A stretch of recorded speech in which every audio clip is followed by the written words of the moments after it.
अस्सलामु अलैकुम वरहमतुल्लाह। उम्मीद है मेरे तमाम अहबाब खैर आफियत से होंगे।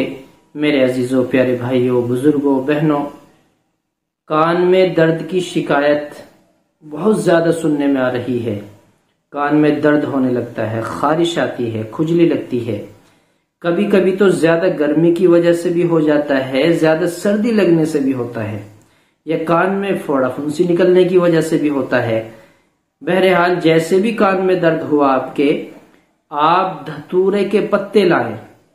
धतूरा बकदरे जरूरत थोड़े से पत्ते ले लें और वो ताजा हों, उन्हें निचोड़ लेंगे। निचोड़ने के बाद उनका रस निकलता है, उनमें से रस निकलता है, पानी।